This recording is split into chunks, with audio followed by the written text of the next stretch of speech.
আমার চাকরি-প্রার্থী ভাই বোন সবাই ভালোবাসা নিবেন। নতুন আরো একটি ভিডিওতে আপনাদেরকে স্বাগত জানাচ্ছি।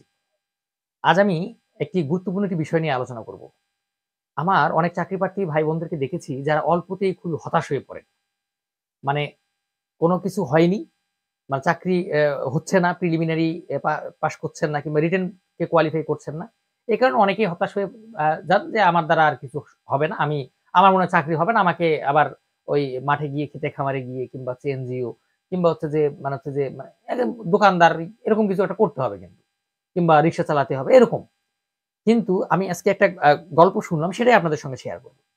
মানে আমার এক ছোট ভাই রয়েছে, তার একটা মানে কোচিং সেন্টার রয়েছে।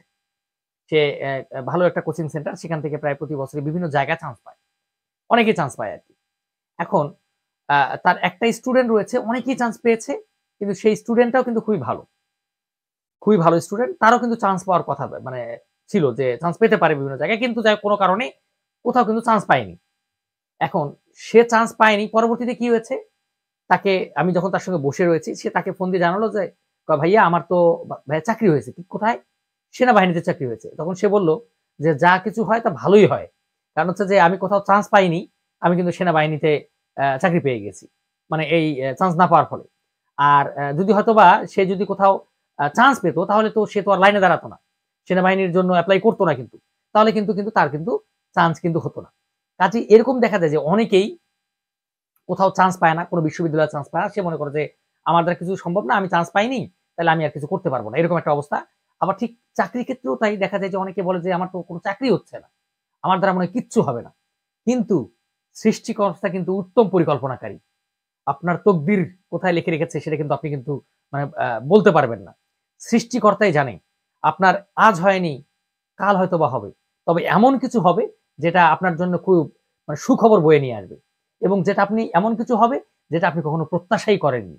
ঠিক এই ছোট ভাইটার ক্ষেত্রেও তাই। যে সে চেয়েছিল যে একটা বিশ্ববিদ্যালয়ে চাকরি। সে কিন্তু চাকরি বিশ্ববিদ্যালয়ে ভর্তি হতে চেয়েছিল। সে কিন্তু চাকরি চায়নি। কিন্তু সে বিশ্ববিদ্যালয়ে ভর্তি হওয়ার চাইতে তার চাকরি হয়ে গেছে। কিন্তু অথচ তার চাকরিটা কিন্তু খুবই দরকার ছিল। কারণ সে যে ফ্যামিলির সেখানে তার জন্য চাকরিটাই ছিল একটা মুখ্য বিষয়। সে পড়াশোনা করতে গেলে ইউনিভার্সিটি পড়াশোনা করতে গেলে হয়তোবা সেখানে অনেক টাকা ব্যয় করা লাগতো, ভর্তি হওয়া লাগতো। দেখা যেত যে বাসার জমি বিক্রি করে তাকে ইউনিভার্সিটি ভর্তি হওয়া লাগছে। কাজেই দেখেন এখন সে সেনাবাহিনীতে চাকরি পেয়েছে। সে কিন্তু সে চাকরিটা করেও কিন্তু পড়াশোনা করতে পারবে। সেই স্কোপ কিন্তু সেনাবাহিনীতে রয়েছে কিন্তু। কাজেই দেখেন এটা একটা বিশাল বড় একটা যে পাওয়া আরকি। আর এখানে আল্লাহ কিংবা সৃষ্টিকর্তা আপনার ভাগ্যে কখন কি লিখে রেখেছেন সেটা কিন্তু আপনিও জানেন না, আমিও জানি না। কাজেই আপনারা কিন্তু অল্পতে হতাশ হবেন না। সৃষ্টিকর্তার কাছে ভরসা রাখুন। তিনি কিন্তু উত্তম পরিকল্পনাকারী। আপনার জন্য যা ভালো তিনি কিন্তু সেটা লিখে রেখেছেন। যে আপনার আজ হয়নি, হয়তোবা কাল হবে। বা আপনার হচ্ছে না, মানে অনেক চেষ্টা করছেন, হচ্ছে না। এরকম আমি অনেক দেখেছি। যে আমার এক বড় ভাই রয়েছে, তার হচ্ছে যে মানে ৩০ বছর পার হয়ে গেছে, ৩৫ বছর তখন চলেছে তার চলমান।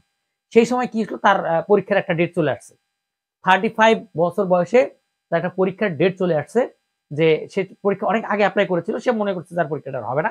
কিন্তু ৩৫ বছর বয়সে কিন্তু পরীক্ষার তার ডেট চলে আসছে। তার কাছে আ চিঠি চলে আসছে যে পরীক্ষার অ্যাডমিট কার্ড চলে আসছে।